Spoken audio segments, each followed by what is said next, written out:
السلام عليكم ورحمة الله وبركاته. الحمد لله وكفى وسلام على عباده الذين اصطفى. أما بعد فقد قال الله تبارك وتعالى في كلامه المجيد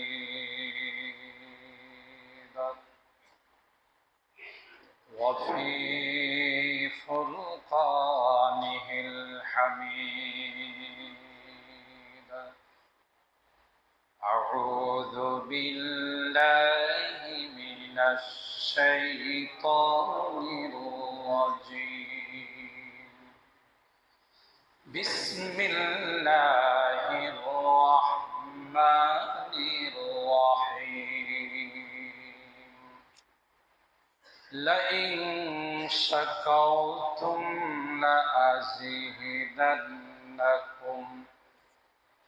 ولئن كفرتم إن عذابي لشديد.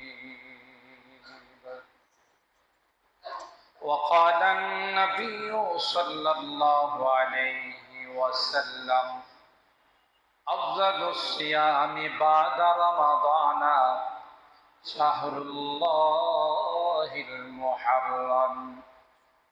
وجاء في حديث آخر عن النبي الأمي صلى الله عليه وسلم أنه قال: صيام يوم عاشوراء أحتسب على الله أن يكفر السنة التي قبله، أو كما قال عليه الصلاة والسلام.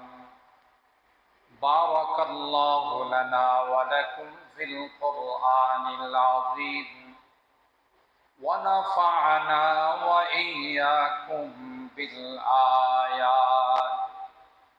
بالآيات والذكر الحكيم.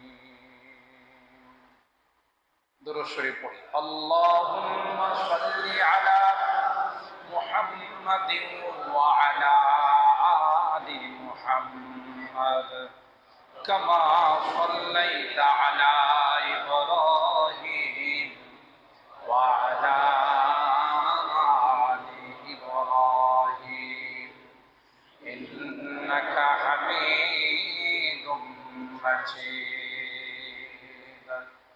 اللهم بارك على محمد وعلى آل محمد كما باركت على إبراهيم وعلى آل إبراهيم إنك حميد مجيد.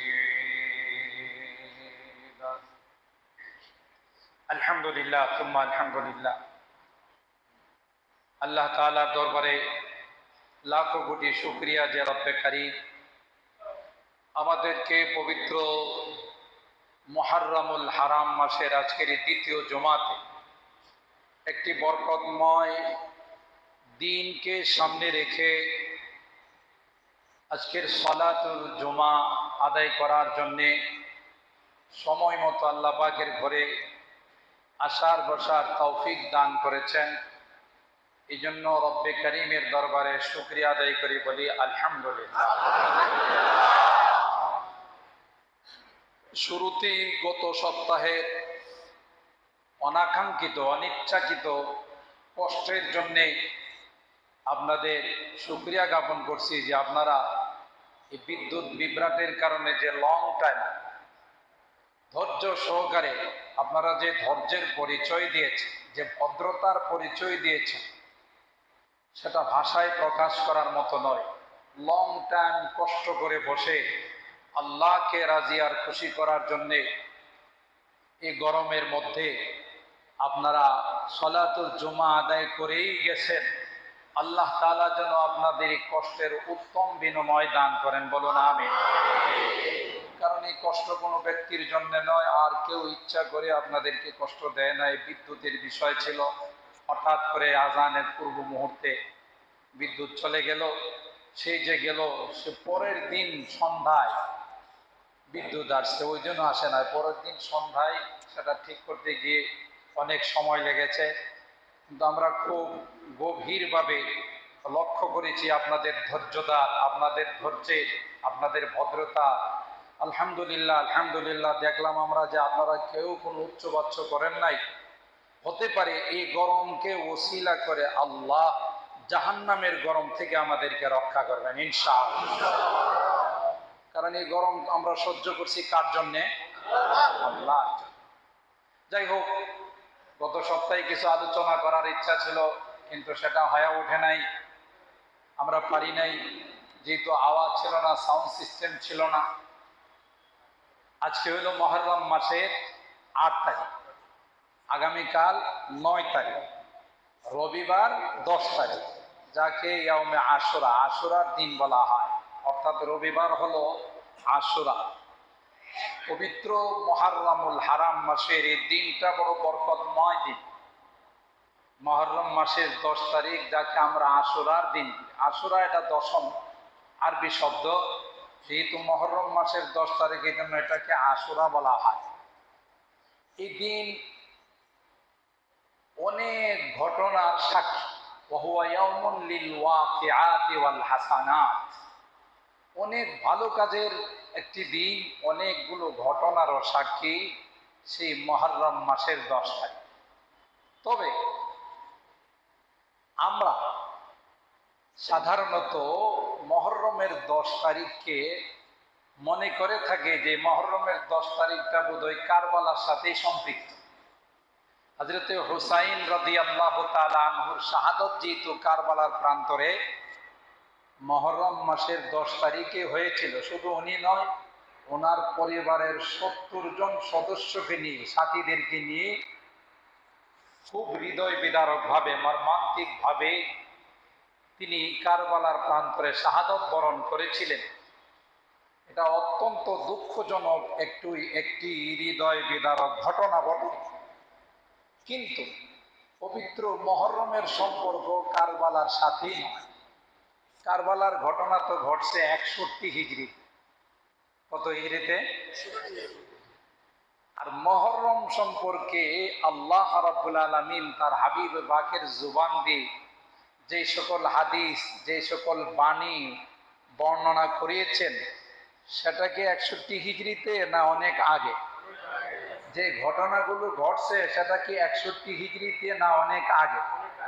সহিহ বর্ণনা অনুযায়ী পবিত্র মুহররমুল হারাম মাসের ১০ তারিখে সাইয়্যিদানা হযরতে আদম আলা নবিয়িনা ওয়া আলাইহিস সালাতু ওয়াস সালাম সহ আম্মা জান হাওয়া আলাইহাস সালামের তাওবা ৩৫০ বৎসর কান্নাকাটি করার পর যেই দিনে আল্লাহ তাদের উভয়ের তাওবা কবুল করেছিলেন, সেই দিনটাও ছিল মুহররম মাসের ১০ তারিখ। তাহলে কি মনে করেন কারবালার সাথে সম্পৃক্ত? আদম আলাইহিস সালাম কি কারবালার দিন ছিলেন?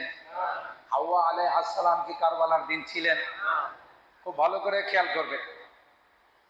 তাইলে আল্লাহ পাক ৩৫০ বৎসর পর হযরতে আদম আলাইহিস সালাম, আম্মা জান হাওয়া আলাইহাস সালামের তাওবা কবুল করেছিলেন পবিত্র মুহররম মাসের ১০ তারিখে। সুবহানাল্লাহ। আমি শুধু ইশারা দিয়ে যাচ্ছি। ২ নাম্বার সহিহ হাদিসের দ্বারা যা পাওয়া যায়, সাইয়্যিদানা হযরতে নূহ আলা নবিয়িনা ওয়া আলাইহিস সালাতু ওয়াস সালাম, তিনি একজন জালিলুল কদর পয়গম্বর ছিলেন, অনেক বড় মাপের একজন পয়গম্বর ছিলেন। ৯৫০ বছর তিনি তার উম্মতকে শুধু দ্বীনের দাওয়াত দিয়েছেন। সুবহানাল্লাহ। তাহলে বয়স কত পেয়েছিলেন? এই ৯৫০ বছর দাওয়াত দেওয়ার পর ফলাফল যা দাঁড়াইল, মুষ্টিময় কিছু মানুষ ছাড়া, কোনো বর্ণনায় ৭০ জন, কোনো বর্ণনায় ৮০ জন, নারী পুরুষ মিলিয়ে তারা মুসলমান হয়েছে। আর বাকিরা কি হয় নাই? মুসলমান হয় নাই। সূরা নূহের মধ্যে আল্লাহ জাল্লা জালালুহু আম্মা নাওয়ালুহু তার বিস্তারিত বর্ণনা দিয়েছেন। হযরত নূহ আলাইহিস সালাম যখন তাদেরকে দ্বীনের দাওয়াত দিতে যাইতেন, এই বদনসিবের দল সাইয়েদনা হযরত নূহের চেহারা যেন দেখা না যায়, এই জন্য তাদের চেহারার মধ্যে রুমাল ফেলে দিত। নূহ নবীর চেহারা দেখলে গুনাহ হইবে, এই ধারণা তাদের ছিল। নূহ নবীর কথা যেন তাদের কানের কর্ণপুহুরে না ঢুকে, সেই জন্য কানের ভিতরে আঙ্গুল দিয়ে রাখত। قال رب إني دعوت قومي ليلا ونهارا فلم يزدهم دعائي إلا فرارا وإني كلما دعوتهم لتغفر لهم جعلوا أصابعهم في آذانهم واستغشوا ثيابهم وأصروا واستكبروا استكبارا ثم إني دعوتهم جهارا ثم إني أعلنت لهم وأسررت لهم إسرارا فقلت استغفروا ربكم إنه كان غفارا. কোরআনে কারীমের আয়াত হযরত নূহের দাওয়াতের বর্ণনা আল্লাহ দিয়েছেন। আমি যে আয়াতগুলো তেলাওয়াত করলাম, যে আল্লাহ আমি যখন তাদের কাছে দ্বীনের দাওয়াত নিয়ে যাই, এরা যেন আমার চেহারা না দেখে, মুখের উপর রুমাল ঢেলে দেয়, কানের মধ্যে আঙ্গুল ঢুকাই দেয়। আমি রাত্রে দিনে সকালে সন্ধ্যায় একা একই সবার সামনে আমার যা চেষ্টা ছিল উম্মতকে দাওয়াত দেওয়ার, যত তরিকা যত পদ্ধতি অবলম্বন করার ছিল সব করছি, কিন্তু কামায় নাই। আল্লাহ পাক হযরত নূহকে বললেন, ওয়া উহিয়া ইলা নূহিন আন্নাহু লা ইউমিনা মিন কওমিকা ইল্লা মান ক্বাদ আমান। আল্লাহ বলেন, নূহ নবী না, নাম আর দাওয়াত দেওয়ার দরকার নেই। একদিন দুই দিন নয়, এই দীর্ঘ টাইম তুমি দাওয়াত দিয়েছো, ঈমান আনবে না, আর কারো কপালে ঈমান নাই। সুবহানাল্লাহ। আল্লাহ বলে দিয়েছেন, জানাই দিয়েছেন কারো কপালে ঈমান নাই। উহিয়া ইলা নূহিন আন্নাহু লা ইউমিনা মিন কওমিকা ইল্লা মান ক্বাদ আমান। যারা ঈমানদার হইছে এরাই, আর বাকি কেউ ঈমানদার হবে না। আপনি আর দাওয়াত দেন না। কি করব? ওয়াসনাইল ফুলকা বিআয়ুনিনা ওয়া ওয়াহয়িনা। আপনি কিস্তি বানান। লম্বা ঘটনা, সময় আমার শর্ট, আমি শুধু ইশারা দিয়ে যাচ্ছি। তিনি কিস্তি বানাইলেন আল্লাহর অর্ডারে। এরা এই নিয়ে অনেক উপহাস করলো। প্লাবন শুরু হয়ে গেল। প্লাবনের পানিতে যারা ইমানদার ছিল তারা কিস্তিতে সোয়ার হলো। শুকনার মধ্যে তিনি নৌকা বানাইলেন, স্টিমার বানাইলেন, আর বলে দিয়েছেন আল্লাহ পাক যে তোমার উপর যারা ঈমান এনেছে তাদেরকে স্টিমারের মধ্যে তুমি ঢুকাও, প্রবেশ করাও, বাকিদেরকে আমি প্লাবন দিয়ে মেরে ফেলবো। তাই হলো। আসমানের পানি, জমিনে পানি, দুই দিক থেকে পানি এসে গোটা এলাকা প্লাবিত হয়ে গেল। নূহ আলাইহিস সালামের স্ত্রী, নূহ আলাইহিস সালামের সন্তান কেনান সহ সব ওই পানিতে ডুবে মারা গেল, গজবে ধ্বংস হয়ে গেল। এই যে স্টিমার চালু হলো, 6 মাস কোন রকমের ড্রাইভার ব্যতীত, সারেং ব্যতীত, নাবিক ব্যতীত, মানে কোন রকমের ডিজেল আর তেল ব্যতীত এই স্টিমার আল্লাহর কুদরতে চলতে চলতে ইরাকের মৌসিল শহরের জুদি পাহাড়ে গিয়ে থামছে। কোথায়? জুদি বা ওয়াস্তাওয়াত আলাল জুদি। জুদি পাহাড়ের কথা আল্লাহ কোরআনে বলছেন সূরা হুদের মধ্যে। ওয়াস্তাওয়াত আলাল জুদি ওয়া কিলা বুগদাল লিল কওমি যালিমিন।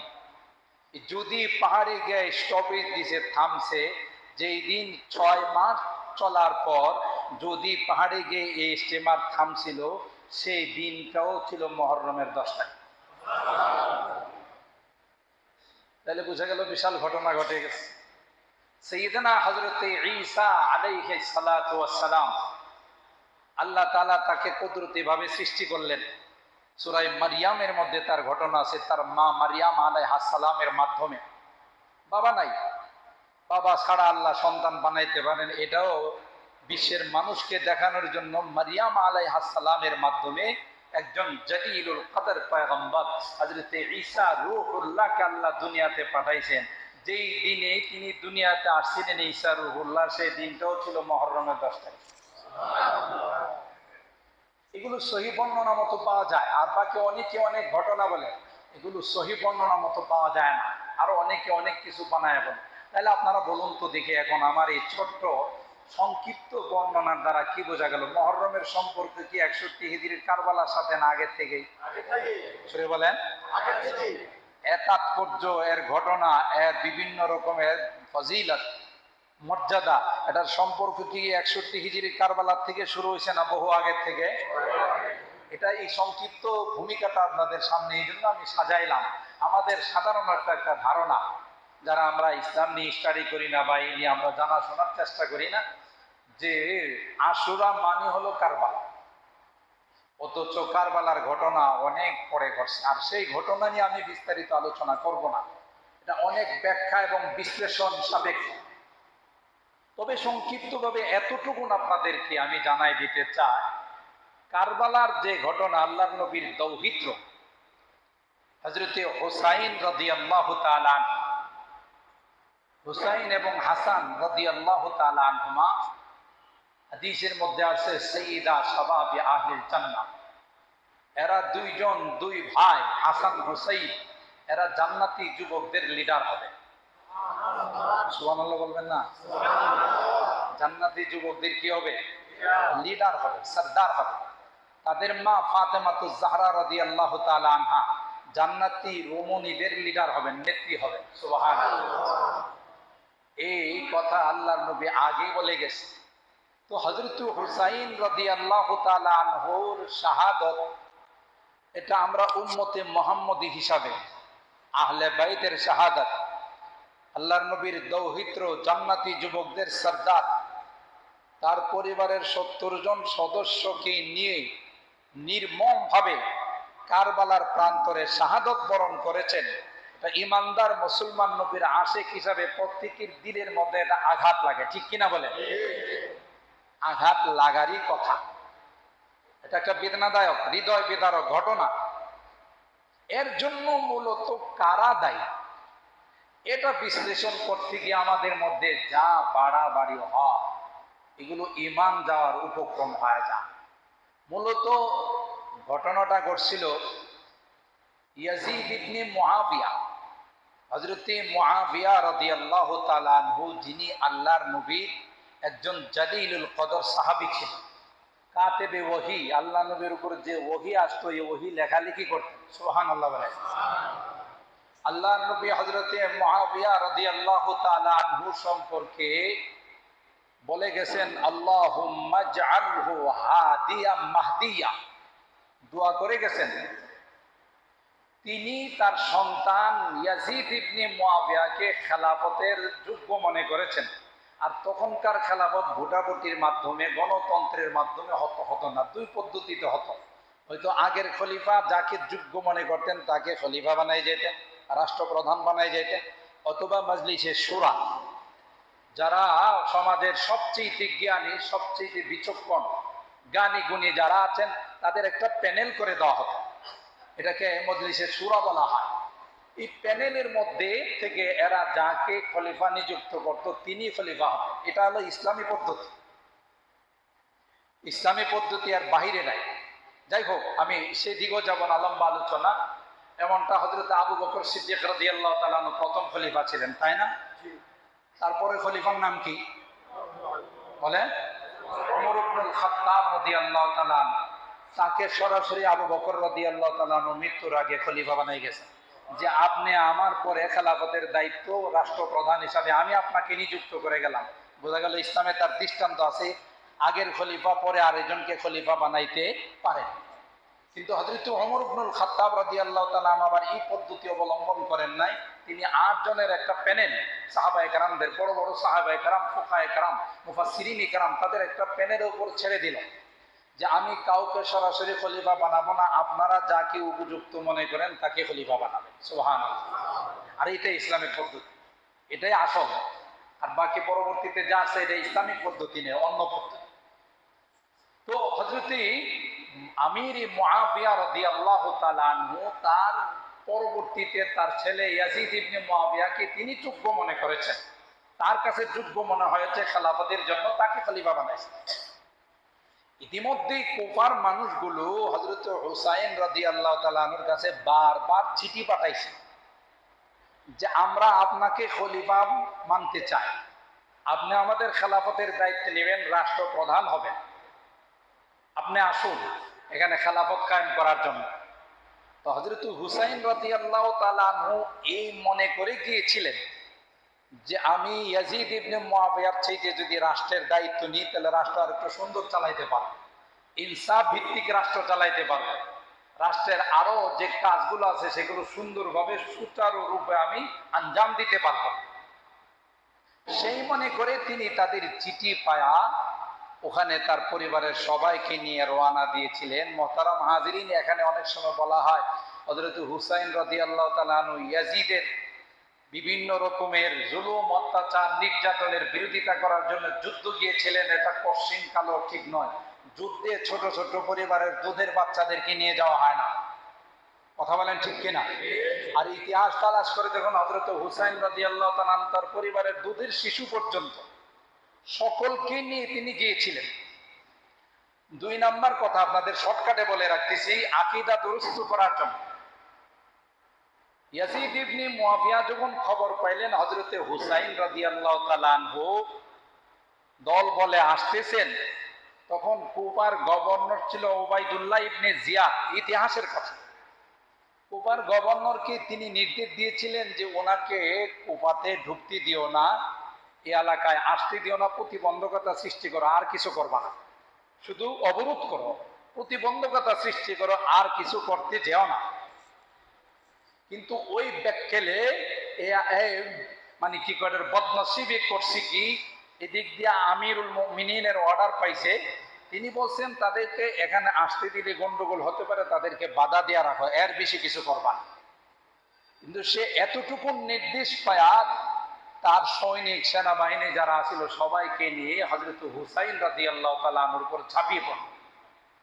ঝাঁপিয়ে পড়ার আগে হযরত হুসাইন রাদিয়াল্লাহু তাআলা আনহু তাদেরকে 3টা প্রস্তাব দিয়েছিলেন। দেখো, আমরা তো তোমাদের সঙ্গে যুদ্ধ আর জিহাদ করতে আসি নাই, আমাকে সরাসরি ইয়াজিদ ইবনে মুআবিয়ার সাথে বসতে দাও, ওখানে বসে ওনার সাথে একটু আলোচনা করি, অথবা আমাদেরকে বর্ডার এলাকায় কোথাও নিরাপদ আশ্রয়ে যাইতে দাও, আমরা ওখানে চলে যাই। এখানে প্রশ্ন হলো, যারা বলেন যে তিনি জিহাদ করতে গেছেন ইয়াজিদ ইবনে মুআবিয়ার বিরুদ্ধে, হাদিসে পাকের মধ্যে স্পষ্টভাবে আসছে, কবিরা গুনার যে লিস্টটি আছে এর মধ্যে আছে ওয়াত্তাওয়াল্লি ইয়াউমাজ যাহাব, যুদ্ধের ময়দান থেকে পলায়ন করা, এটা শিরক, কবিরা গুনাহ।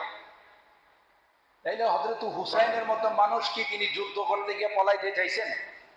আপনারা ইতিহাসের পাতা খুলে দেখবেন, এগুলো হলো সত্য ইতিহাস, এটা কখনো হতে পারে না। জিহাদ করতে গিয়ে জিহাদের ময়দান থেকে তিনি পলায়ন করবেন আর এই প্রস্তাব দিবেন যে আমি অন্যত্র কোথাও নিরাপদ জায়গাতে চলে যাই, এটা হতেই পারে না। সুতরাং এটাও ভুল ব্যাখ্যা আর বিশ্লেষণ। সঠিক ব্যাখ্যাকে আমি টোটাল বলতেছি না, সঠিক ব্যাখ্যা হলো এখানে যে ঘটনাটা ঘটছে টোটাল ঘটনার জন্য উবাইদুল্লাহ ইবনে জিয়াদ দায়ী।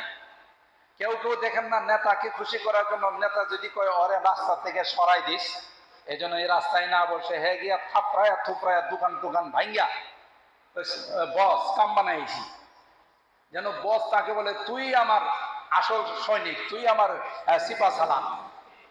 কিন্তু হযরত উবাইদুল্লাহ ইবনে হযরত ইয়াজিদ ইবনে মুআবিয়া, তার কাছে যখন উবাইদুল্লাহ ইবনে জিয়াদ এই ঘটনা ঘটায় গেছে, উনি ধিক্কার দিয়েছেন, যারে জানেন বদনসিব, আমি তো তার গায়ে হাত তুলতে তোকে বলি নাই, কার গায়ে তুই হাত তুলছিস? তিনি কে? তিনি নবীর দৌহিত্র, জান্নাতি যুবকদের সর্দার। ধিক্কার দিয়েছে, এমনকি তাকে পদচ্যুত করা হয়েছে, তাকে বরখাস্ত পর্যন্ত করা হয়েছে। এই ঘটনা নিয়ে যারা বাড়াবাড়ি করে, বাড়াবাড়ি করতে করতে একটা পর্যায়ে কি বলে জানেন?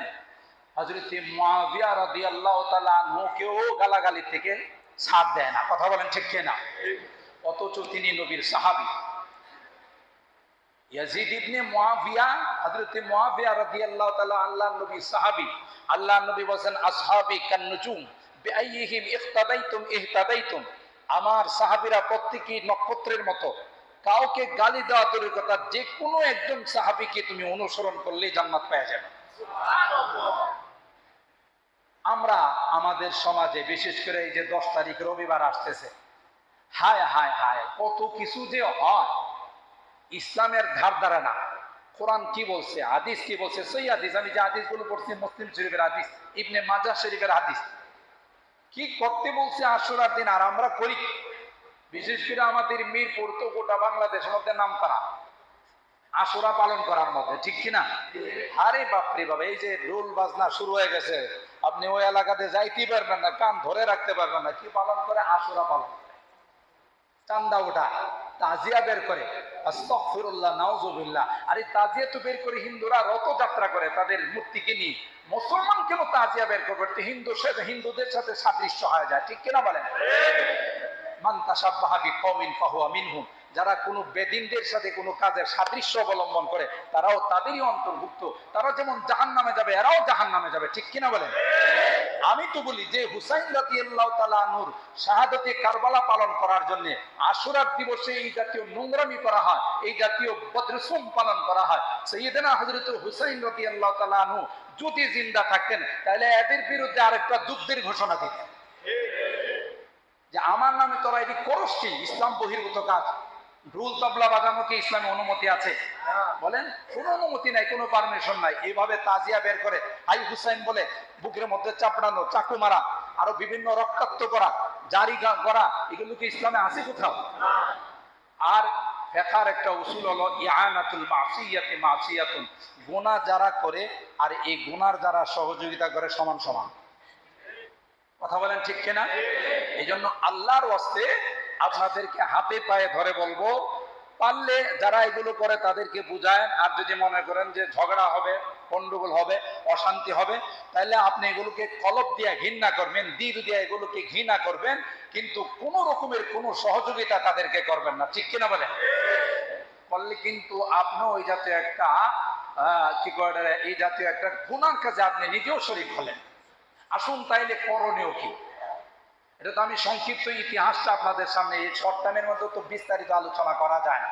আপনাদের আকীদার জন্য, বুঝার জন্য আমি ইতিহাসের আলোকে নির্যাসটা বর্ণনা করলাম। এটাই হলো মূলত নির্যাস। আর আশুরা মানি এটা কারবালার সাথে সম্পৃক্ত নয়। আশুরা পৃথিবী যেদিন থেকে সৃষ্টি হয়েছে সেদিন থেকে আশুরা সম্পর্ক, ঠিক কিনা বলেন? তো হযরতে সাইয়েদনা হযরতে হুসাইন রাদিয়াল্লাহু তাআলা আনহুর শাহাদাত এই দিনই হয়েছিল কারবালার প্রান্তরে। ইমানদার মুসলমান হিসাবে আমরা এই ঘটনাকে ন্যাক্কারজনক বলে ধিক্কার জানাই। আমাদের হৃদয়ে এই ব্যথা আমরা লালন করি। তবে এই নিয়ে চুল যারা বিশ্লেষণ করা ইসলামে নিষেধ আছে। আপনি বিশ্লেষণ করতে গেলে কোনো না কাহার উপর কোনো না কোনোভাবে তীর চলে যাবে, যেই তীরটা তাহার উপর চালানো আপনার জন্য ঠিক হবে না। এই জন্য আমরা এইটুকুন জেনে রাখি। এবার আসুন আমল সম্পর্কে আশুরার মধ্যে আল্লাহর হাবিব কি বলেছে। আল্লাহর হাবিব বলেন, আফজালুস সিয়াম বাদা রমাদান শাহরুল্লাহিল মুহাররম। আল্লাহর হাবিব কয়, উম্মতেরা, রমাদানুল মুবারকের পরে সবচাইতে উত্তম রোজা হলো মুহররম মাসের 10 তারিখের রোজা। সুবহানাল্লাহ। ঘটনাটা কি এটাও সংক্ষিপ্ত বলে নিই। রোজার ঘটনা, এই দিনে আরেকটা ঘটনা ঘটেছিল। সাইয়েদনা হযরত মুসা আলা নবিয়িনা ওয়া আলাইহিস সালাতু ওয়াস সালাম ফেরাউনের বংশধর যারা আছে তাদের নির্যাতনে অতিষ্ঠ হয়ে আল্লাহর কাছে দোয়া করছে যে আল্লাহ আর সহ্য হয় না, এরা যা জুলুম নির্যাতন অত্যাচার শুরু করছে, মাত্রাতিরিক্ত জুলুম শুরু করছে, জালেমদের জুলুমের হাত থেকে তুমি বাঁচাও। এটাও লম্বা ঘটনা, আমি শুধু সংক্ষেপে বলছি। আল্লাহ পাক রব্বুল আলামিন বলেন, ফাআসরি বিইবাদি ইন্নাকুম মুত্তাবাউন। হে মুসা, তুমি তোমার যারা আছে বংশধর বনি ইসরাইল তাদেরকে নিয়ে রাত্রের আধারে এলাকা ছাড়ো, হিজরত করো। তবে তারা যখন খবর পাবে তোমাদের পিছনে ধাওয়া করবে। ফেরাউনের লস্কর, ফেরাউনের বাহিনী ধাওয়া করবে, তোমাদের পিছন দিয়ে তারা অস্ত্র শস্ত্র নিয়ে আসবে। তোমরা যখন এই এলাকা ছেড়ে, মিশর ছেড়ে যখন তোমরা মাদায়ানে যাইবে, অন্য এলাকায় যাইবে, মাঝখানে তোমাদের একটা লৌহিক সাগর, এই সাগর পাড়ি দেওয়ার কোনো ব্যবস্থা নাই।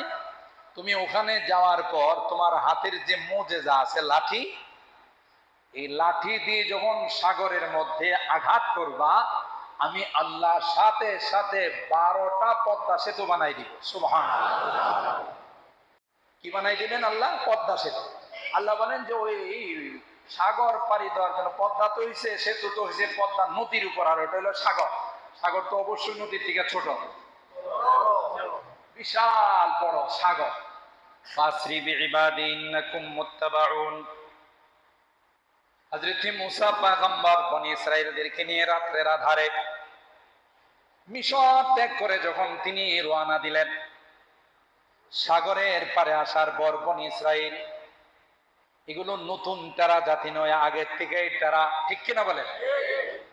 ক্বালা আসহাবু মুসা ইন্না লামুদরাকুন।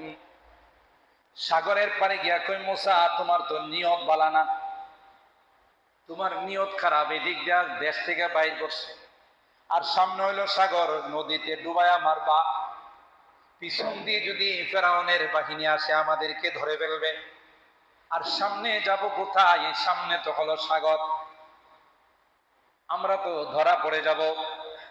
সাইয়েদনা হযরত মুসা আলাইহিস সালাম তখন বলেছিলেন, ক্বালা কাল্লা ইন্না মাইয়া রাব্বী সায়াহদিন। কখনো নয়, নবীরা নিজের ইচ্ছায় এলাকা ত্যাগ করে না, ঠিক কিনা বলেন? আল্লাহর হাবিব 13টি বছর মক্কার মানুষের নির্যাতন সহ্য করছে না, করছে না? কত নির্যাতন করেছে। নামাজের মধ্যে সিজদায় গেলে মাথার উপর উটের ভুঁড়ি রেখে দিত।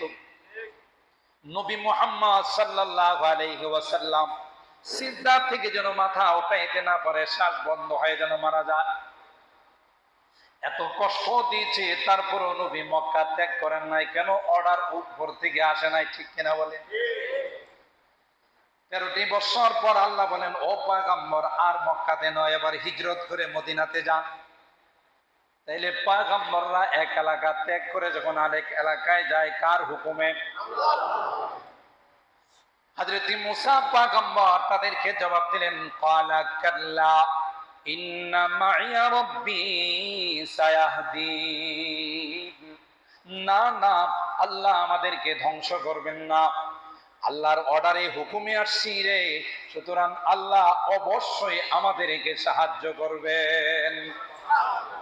অভয় দিলেন। আল্লাহ পাক বলেন, ফাআওহাইনা ইলা মুসা নিদরিব বিআসাকাল বাহর ফানফালাকা ফাকানা কুল্লু ফিরকিন কাত্তাউদিল আযীম। আল্লাহ পাক মুসা পয়গম্বরকে বললেন, আপনি দেরি করুন না, লাঠি দিয়ে সমুদ্রের মধ্যে আঘাত করুন, আঘাত করতেই দেরি হবে, 12টা কার্পেটিং রাস্তা হতে দেরি হবে না। তাই তিনি লাঠি দিয়ে আঘাত করলেন, 12টা রাস্তায় গেছে। কেন? বনু ইসরাইলের গোত্র ছিল 12টা, এরা একজন এক গোত্র আরেক গোত্রের রাস্তা দিয়ে যাবে না, এত টেরা ছিল। এই জন্য এদের জন্য আলাদা গোত্র না করলে ওখানে আবার মানামানি শুরু হয়ে যাবে, আমাদের গোত্রে তোরা আসিস না। এটি এখন যে বনু ইসরাইল মুসা আলাইহিস সালামের জামানায় ছিল, যারা ইমানদার ছিলেন, এর মধ্যে থেকে যারা বেঈমান ছিল, হযরত মুসা আলাইহিস সালামের পরে যারা ইহুদিদের বংশধর যারা আছে, বর্তমানে গোটা বিশ্বকে যারা অশান্তি করার চাবিকাঠি, মেন কেন্দ্র ইসরায়েল, এরা তাদেরই সন্তান, ঠিক কিনা বলেন? এই হারামজাদারা তাদেরই সন্তান, এরা নবীদেরকে হত্যা করছে। এদের মধ্যে কোনো মানুষের জানমালের কোনো তোয়াক্কা নাই। হাজার হাজার নবীদেরকে তারা হত্যা করছে, তাদের রগ রেশায় শুধু রক্তের পিপাসা, ঠিক কিনা বলেন? এই জন্য যতই রকমের প্রস্তাব আসুক, যতই কিছু করা হোক, এরা এই মারামারি থামায় না। কিন্তু একটা কথা আছে বাংলাতে, ঠেলার নাম বাবাজি। ইরানে যখন ঠেলা দিছে, এখন যুদ্ধবিরতির জন্য বসছে, কথা বলেন ঠিক কিনা? কিন্তু আমরা, দুঃখজনক হলো সত্য, এই মুহূর্তে এই সময় যদি গোটা বিশ্বের মুসলমান এক হয়ে যাইতো, ইসরায়েলের পাত্তা থাকতো না, কথা বলেন ঠিক কিনা? যেমন যাযাবর হয়ে আসছিল, আবার সেই রকম যাযাবর হয়ে তাদেরকে পলাইতে হবে, কথা বলেন ঠিক কিনা? কিন্তু তার কথা কার কাছে বলবো? আমরা নিজেরাই তো এক না, মুসলমানরাই তো এক না। যাই হোক, সেই বনি ইসরাঈল আল্লাহ তাআলা তাদেরকে যেই দিনে এই মহাসাগর পার করে দিয়েছিলেন কুদরতে রাস্তা করে, ওই দিনটাও ছিল কোন দিন বলেন? কোন দিন? আশুরা, মুহররমের 10 তারিখ। তাহলে এই ঘটনাগুলো কোরআন সুন্নাহর দ্বারা প্রমাণিত। আল্লাহর হাবিব যখন হিজরত করে মদিনায় গেলেন, গিয়ে দেখে মদিনার ইহুদিরা রোজা রাখে, মুহররমের 10 তারিখে রোজা রাখে। জিজ্ঞাসা করলেন, তোমরা এই দিনে রোজা রাখো কেন? তো আপনি জানেন না, হাদা ইয়াউমুন নাজ্জাল্লাহু ফীহি মূসা, এটা এই দিন যেই দিনে আল্লাহ আমাদের পূর্বপুরুষ যারা ছিলেন তাদেরকে, মূসা নবীকে আল্লাহ কুদরতি ভাবে সাগর পার করে দিয়েছিলেন, শুকরিয়া হিসাবে আমরা এই দিনে রোজা রাখি। তখন আল্লাহর হাবিব তাদেরকে জবাব দিয়েছিলেন, ফানাহনু আহাক্কু বিমূসা মিনকুম, আরে তোমরা তো হযরত মূসার কালচার মানো না, মূসার শরীয়ত মানো না, মূসার দ্বীন মানো না, তোমরা নিজেদের মতো চলো। যদি এই শুকরিয়া হিসেবে রোজা রাখতে হয়, তাহলে মূসা নবীর সবচেয়ে বড় হকদার হলাম আমি, তাহলে এই দিন রোজা রাখার সবচেয়ে বড় হকদার হলাম আমরা। সুবহানাল্লাহ। আল্লাহর হাবিব, মুসনাদ আহমদের রিওয়ায়াতের মধ্যে আছে, আল্লাহর হাবিব সেদিন রোজা রাখলেন, সাহাবায়ে কেরামদেরকে বলে দিলেন, সুমু ইয়াউমা আশুরা ওয়া খালিফু ফীহিল ইয়াহুদা ওয়া সুমু ক্বাবলাহু ইয়াওমান আও বাদাহু ইয়াওমান, তোমরাও কি করবে, আগামী বছর থেকে আশুরার দিনে রোজা রাখবে, তবে ইহুদিদের মতো একটা রোজা নয়, দুইটা রোজা। কয়টা রোজা হয়? আশুরার আগের দিন মিলায়া 2 দিন, অথবা আশুরার সাথে মিলায়া পরের দিন মিলায়া 2 দিন, তবে একটা রোজা রাখা যাবে না। তাই আমাদের জন্য এই 2 দিন রোজা রাখা, এটা হলো সুন্নত, মুস্তাহাব। আর আল্লাহর হাবিব বলেন, কেউ যদি আশুরার রোজা রাখে, আমি আল্লাহর কাছে আশাবাদী, আল্লাহ তাআলা তার পূর্বের 1 বছরের গুনাহ মাফ করে দিবেন। তাহলে সেই দৃষ্টিকোণ থেকে আমরা যারা রোজা রাখার নিয়ত করেছি, নফল রোজা, তবে 1 বছরের গুনাহ আল্লাহ মাফ করে দেন, সেই হিসাবে আমরা যারা নিয়ত করেছি, আমরা হয়তো আজকে রাত্রে সাহরি খেয়ে আগামীকাল রবিবার, অথবা রবিবারে শনিবারে দিবাগত রাত্রে সাহরি গ্রহণ করে রবিবারে রোজা রাখবো, সোমবারে রোজা রাখবো, ঠিক কিনা বলেন? হয় শনি রবি, নচেত রবি। তবে যদি সোমবারে রাখেন, 1 গুলিয়ে 2 শিকার। সোমবার হলো আল্লাহর নবীর জন্মের দিন, আর আল্লাহর হাবিব বলেন, যারা আমার জন্মের দিনে রোজা রাখে, আল্লাহ তাদের উপর খুশি হয়ে জান্নাতের মেহমান বানাই দিবেন। তাইলে একদিক দিয়ে আশুরার রোজার সাথে একটা রোজা মিলাই নিলেন, আর একদিক দিয়ে আল্লাহ নবীর জন্মদিন সোমবার, সেই হিসাবে রাখলেন, তাইলে 1 গুলি কয় শিকার হলো? 2 শিকার হয়। সেই হিসাবে আমরা রবি সোম এই 2 দিন রোজা রাখার নিয়ত করতে পারি ইনশাআল্লাহ। আরেকটা আমলের কথা আছে, সহিহ হাদিস, ইবনে মাজাহ শরীফের হাদিস, মান ওয়াসআ ফি ইয়াউমি আশুরা আলা আয়ালিহি ফিন নাফাকাতি ওয়াসআ আল্লাহু আলাইহি সায়রা সানাতি। আল্লাহর হাবিব বলেন, ইবনে মাজাহ শরীফের হাদিস, যেই ব্যক্তি আশুরার দিবসে পরিবারের জন্য একটু ভালো বাজার সদাই করবে, আল্লাহ তার গোটা বছরের রিজিকের মধ্যে বরকত দিবে। কিন্তু দুঃখজনক হলো সত্য, এই হাদিসটা নিয়ে আমরা সবে বরাতে লাগাইছি। কি ঠিক বললাম না?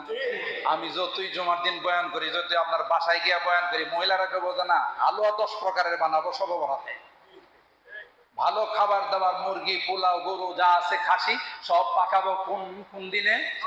তো এটা হলো বরাতের রজনীতে। ফেরেশতারা যখন রিজিক বন্টন করতে আসবে, আয়সা দেখবে কার বাসায় কি পরিমাণ আইটেম আছে। আইটেম বেশি থাকবে, রিজিক বেশি দিবে, আইটেম কম থাকবে, রিজিক কি দিবে। এইগুলো আমাদের ধারণা, অথচ কোনো হাদিসে নাই যে সবে বরাতে 10 প্রকারের হালুয়া বানাও, 4-5 প্রকারের রুটি বানাও, আরো কত কিছু বানাও, 10-15 আইটেমের তরকারি পাকাও। এই জাতীয় কোনো হাদিস কোনো কিতাবে বলুন আছে? হাদিস আছে মুহররমের 10 তারিখে। অনেকে আবার প্রশ্ন করবেন যে হুজুর 10 তারিখে তো রোজার মধ্যে বাজার সদাই ভালো করে লাভ কি, খাইতেই তো পারবো না। আরবিতে রাত আগে আসে, দিন পরে আসে।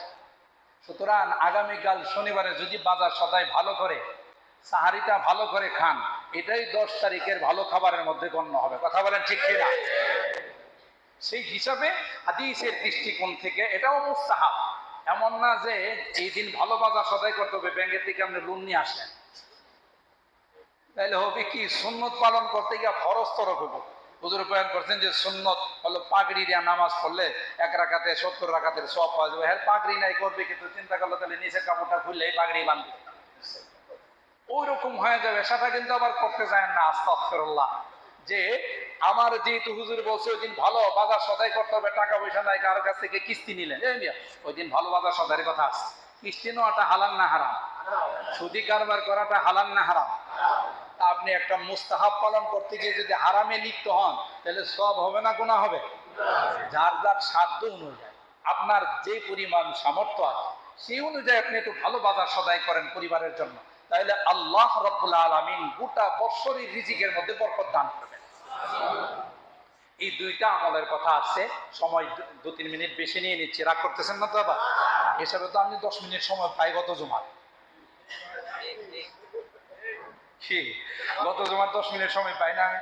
যাই হোক, 10 মিনিট নিব না, 5 মিনিটের মধ্যে শেষ করবো ইনশাআল্লাহ।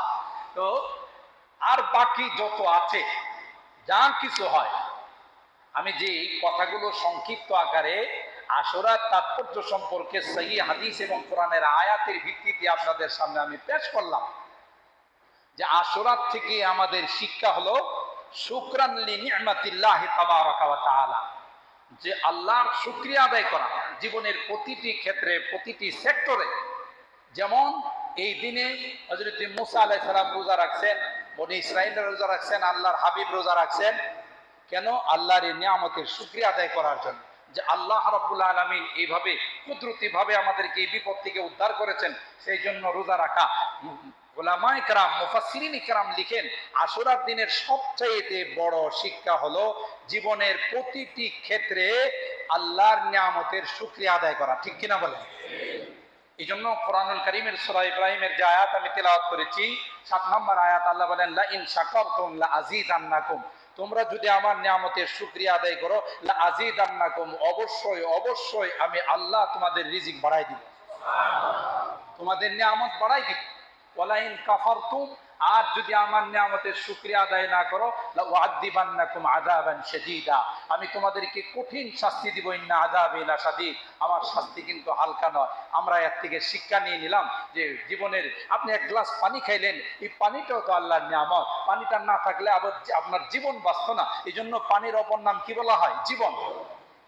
তাহলে এক গ্লাস পানি খাবেন, আপনি এমনি চলে যাবেন, আল্লাহ কই পানিটা কে বানাইলো, এই বিশুদ্ধ পানিটা তোর মুখের মধ্যে কে পৌঁছাই দিল, তুই কি একটাবার খেয়াল করলে না? তুই একটাবার কি আলহামদুলিল্লাহ বলে আল্লাহর শুকরিয়া আদায় করতে পারলি না? তোর মতো না শুকর না ফরমান পৃথিবীতে দ্বিতীয় কেউ নাই। ঠিক কিনা বলেন?